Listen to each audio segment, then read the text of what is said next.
Hello aspirants, welcome to SRIRAM's IAS YouTube channel. So friends, imagine a situation where you're working from sunrise to sunset and still you're being declared as unemployed and you're not earning anything. So this is the status of millions of women in India. And apart from this, try to imagine this situation that almost nearly 80% of the rural women in India are engaged in agriculture. But thing is that half of them are still unpaid. So do you know what are the reasons for such kind of things? So friends, in today's discussion, let us try to understand one such important crisis that is there in Indian agriculture, that is why are half of the women in Indian agriculture are still unpaid?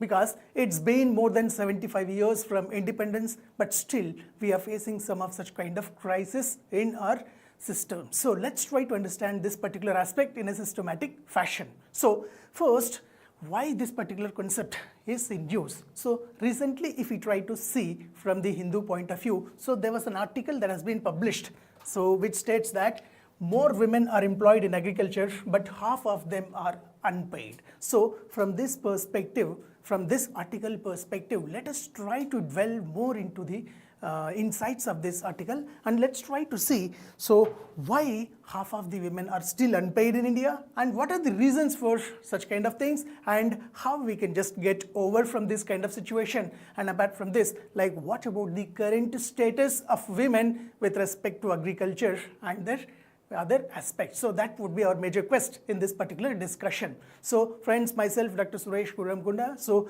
I'm just we are just going to have the discussion with respect to the status of women in agriculture. So now, let's see from the perspective of this article. So first, let us try to understand what is the relevance of this particular topic from the UPSC perspective. So if you see from the perspective of UPSC, so this particular topic is relevant from the perspective of GS1, that is society, so where you can see the women participation in the rural economy. So that would be one of the major section that you can see in your society paper 1. And then from paper 2 also, if you see, so in governance and social justice, this particular topic again it's relevant. So where you can see, so there are so many aspects related to the women, like policies for women farmers, or like farmer producer organizations, or self-help groups, or digital inclusion initiatives, etc. So all these things have also been systematically covered in the article, and we are also going to cover that aspects. So then apart from this,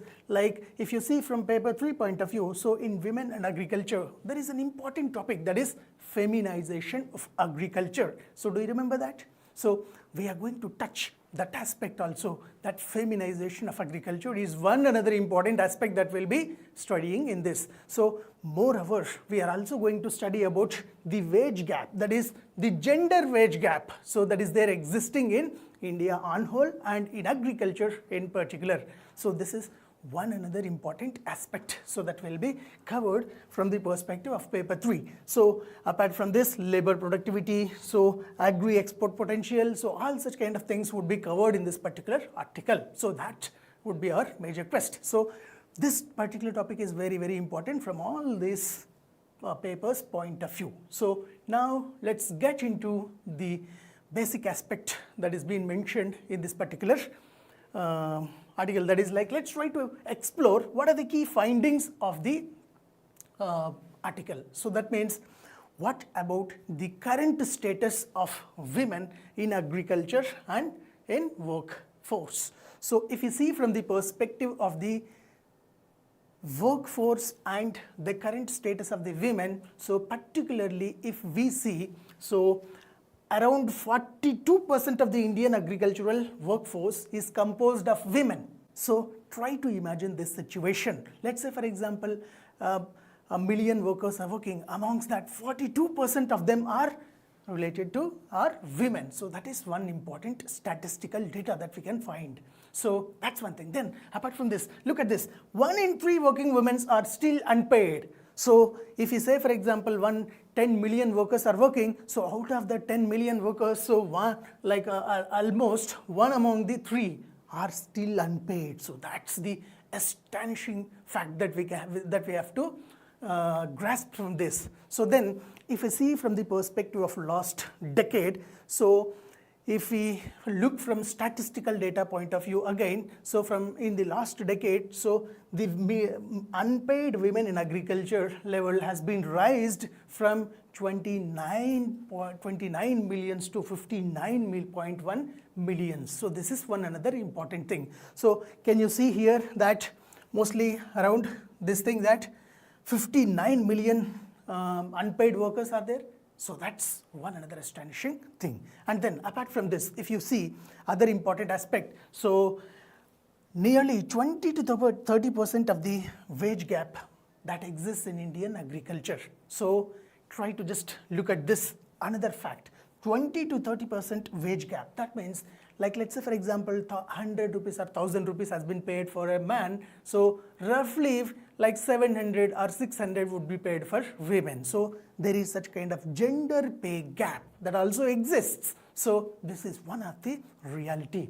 And although they are working from sunrise to sunset, but only 13 to 14% of the land holdings are owned by the women. So that is another important fact. So if you see from the perspective of traditional understanding of the agriculture, so there was one saying that like those who till the land, they will own the land. So but here the women are tilling the land, but they are not owning the land. So this is one another important thing where we have to just focus.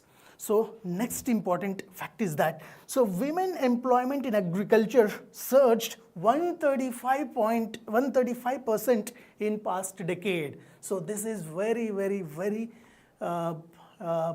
unaccepted change. That is, employment in agriculture surged 135%. So why there is rise in such kind of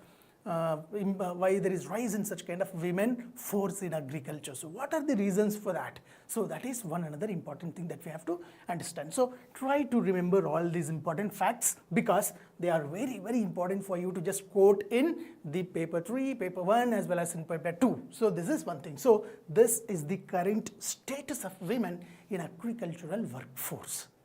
Is that clear for you? Now friends, let us try to understand about some other statistical data that we have got from the article. So this article again proclaims that the number of women in agriculture sector who are unpaid family workers. So if you see from the perspective of 23 and 24 data, so roughly around 59.1 million workers of women are still unpaid. But if you see from the perspective of 2017 to 18, so there were only 23.6 millions of women were unpaid. So this is another thing that we have to remember. So these are called as family workers. So let's try to understand why and what is the reason. Then if you see from the point of India, again next important fact that you have to see is that, so the proportion of the women in agriculture who received no wages according to periodic labor force survey 2023 and 2024. So the statistics are like this. So look at these states. So be it could be Bihar, be it could be UP, or be it could be Rajasthan. So in Bihar, more than 50%, and in UP, more than 52%, and in Rajasthan, around 69% of them are not receiving the wages. So this is one other thing. So now are you able to grasp the gravity or the intensity of the situation? So that's one thing. So this is the one thing. This is one thing. So what you have to focus from this slide is that, so look at this periodic labor force survey. So periodic labor force survey could be one important area which can serve in the preliminary examination. So try to read about the important findings of the periodic labor force survey of 2025 when it has been released. So this is one another important fact that you have to remember. So this is something so we have to have in mind. And then apart from this, if you see, there are the proportion of men and women involved in with the crops with high export value. So this is another statistical information that we can get from the article. So where you can see that, so with respect to meat and dairy and poultry products, so roughly around just only 18% of the men are involved and rest 72% are females. So try to imagine a situation that mostly, that means predominantly around 80% of the women are engaged in this particular aspect. So 75% of the women are engaged in this. Then if you see from the perspective of tea cultivation, so there are only 39%, that is 62% are related to, or 62% are women. So this is another important thing. Then 49% of the women are engaged in the spices related activities, and 42% are engaged in rice and paddy cultivation, and then again 42% are engaged in the other aspects like so oil seeds, all those things. So like this, most of the women are engaged in agriculture. But thing is that what you have to remember is that so most of them are unpaid. So as I have said you in the very beginning of the discussion, so you are working from sunrise to sunset, but still you are unemployed, but still you are unpaid. So is this a kind of justice, and is this a kind of the remuneration that we have to give to the actual tillers? So that means no. Answer is no. So we should see and we have to understand what are the important reasons and how we can overcome this particular situation. So before we go to that aspect, so let us try to understand what are the key highlights that have been stipulated or pointed out in this particular article. So now let's try to understand the key highlights. So look at this. So what the article highlights is that, so article says that there is a growing female workforce in India. So that is one another important point or highlight that has been picked by this article. So what it says that women now constitute over 42% of India's agricultural workforce. So this is one thing. So if you see from the point of the participation of the women, so the agriculture is getting feminized. So feminized means the concept of feminization of agriculture is slightly taking upsurf. So what do you mean by feminization of agriculture? When we say from the point of feminization of agriculture, so it usually refers to that when the share or when the participation of the women with respect to agriculture, when it grows due to various reasons, so that is known as feminization of agriculture. So now look at the second important highlight. So it says that widespread unemployed labor. So that's what we were discussing. So although nearly 80% of the rural women are engaged, but half of them are still unpaid. And out of this 42% of the India's workforce in agriculture, so half of the women are still unpaid. So that is the important fact that the article highlights. So then article also highlights that there are systematic gender inequities that exist in India. So systematic gender inequities. So in what form we can see such kind of systematic gender inequities? So just first look at this point. So there is lack of land ownership. So if you see from the perspective of the ownership of the land, so as I have said, so they are tilling the land, but they are not owning the land. Only 13 to 14% of them are owning the land. So that means mostly 85% of the land are not owned by women. So that is one thing. So then if you see from the next thing, so there is a significant wage gap. Significant wage gap means around 20 to 30% wage gap exists between men and women. So that's what we have saw in the statistics. So try to understand this also. So there is a significant wage gap. Then apart from that, there is limited access to assets and limited access to decision making power. So if you see from India's perspective, so if you see from the salient features of Indian society, so the patriarchal mindset is one of the key things that we have to catch hold here. So as the society is patriarchal in nature and patrilineal in nature, the decision making power and decision taking power of women is very less. So from that point of view, so women have very less access to the assets. So that is one thing. And apart from this, so women are also unable to just participate in the process of decision making. So this is one another important gender inequity that the article highlights. So that's one thing. Then what are the other aspects or highlights that the article is pitching for us? So it also talks about that there are certain opportunities for empowerment of women. So this is one beautiful area which has given some sort of way forward for us. So where if we have to just see from the perspective of global trade shifts. So there are so many changes that are occurring in the trade. So we should try to use and we should try to leverage such kind of trade shifts so that we can use them and we can just incorporate them with respect to our Indian agricultural system. And apart from that, there are so many digital innovations which we have to adapt and which we can use for the purpose of women empowerment. So this is another important incorporation which has been given there. And then the value addition and the premium market. So we should expose to premium markets so that women can get more and more payment. So that's one another important key highlight. So these are the important highlights that the article has systematically highlighted and brought in front of us. So try to just grasp all of them. So they are nothing but the highlights from the article. So now let us try to look the actual topic of discussion. So why half of the women are still unpaid in agriculture? So try to just think from your point of view, so from your understanding point of view. So if you see from the current situation point of view, so first and foremost thing, if you see, so there is visible family labor, invisible family labor. So what do you mean by invisible family labor?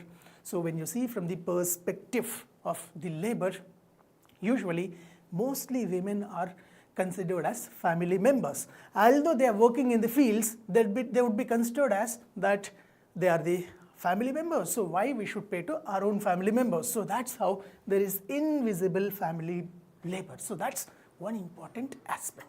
And then there is traditional gender roles that have been defined. So there is a predetermined and preset traditional gender roles. So due to such kind of stereotypic behavior, so we are still lingering in such kind of state of mind that so why we should pay to women, because women are non-breadwinners. So that's one another important reason why half of the women are still unpaid. Then you just look at this point which is very, very important. So men are shifting to non-farm jobs from farm jobs. So men are usually shifting from agriculture to other jobs. So that's the important aspect, because when we say feminization of agriculture, why feminization of agriculture is happening? So it is happening because so men are shifting to other jobs. So due to various processes, like be it could be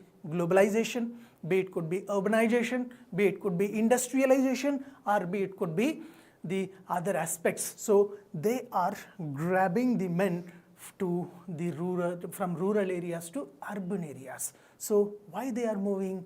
Be it could be for employment opportunities, be it could be for educational opportunities, or be it could be for their livelihood, better livelihood, as well as like a better lifestyle.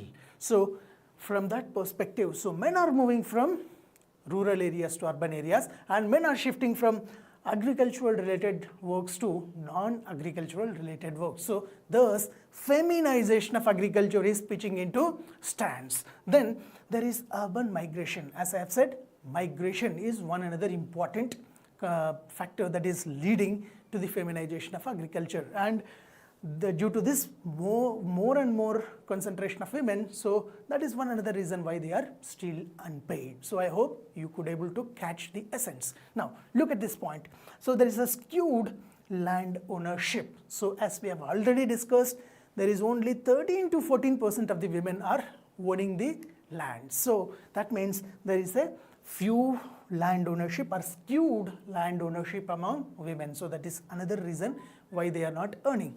And then if you see the patriarchal mindset, so as we have discussed, so patriarchal mindset is the key thing that is refraining us to just pay for women. So that is one thing. And then there is engagement in low value workforce. So this is another important point why we are unable to just pay women. So that means why still half of the women are unpaid in agriculture? So there is a kind of engagement of women in low value workforce. So that is one thing. So unimportant works. So they are working in unimportant works, so are like auxiliary works in agriculture. So that is one another reason. So all such kind of reasons are responsible for non-payment of the women or underpayment of the women, or this is the reason why half of the women in India are unpaid. So that is one thing. So now, after understanding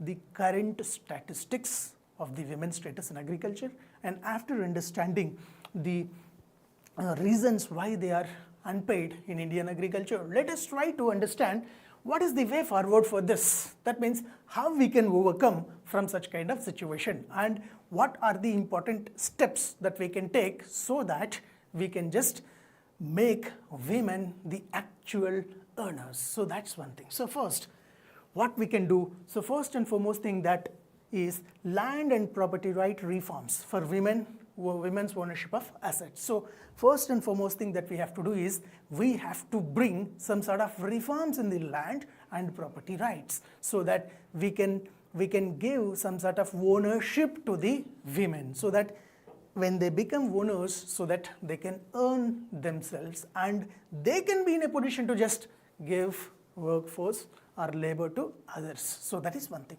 Then look at the other important aspects. So gender sensitive redesign of the schemes. So this is very, very important. So if you see from the perspective of PM Kisan and the crop insurance kind of things, so in such kind of schemes, we should make them or redesign them from the point of gender sensitivity. So that further enriches our chances that women can earn more, so women can be paid.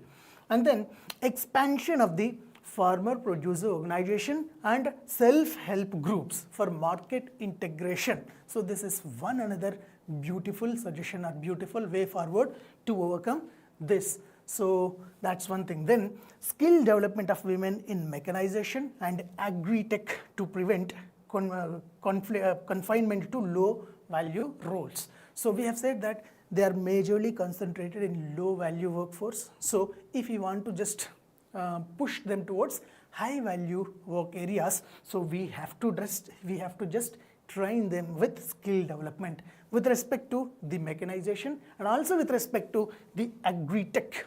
So that is one thing. So then last but not the least, so awareness campaigns and legal safeguards to recognize unpaid work and ensure compensation. So this is the first and last step that we have to take, because without having proper awareness, like women also doesn't know what they want to have. So unless they know their rights, so they cannot fight for the rights. So very important thing is that awareness and legal safeguards to be explained to the women. So when we explain the statistics, so they will get aware.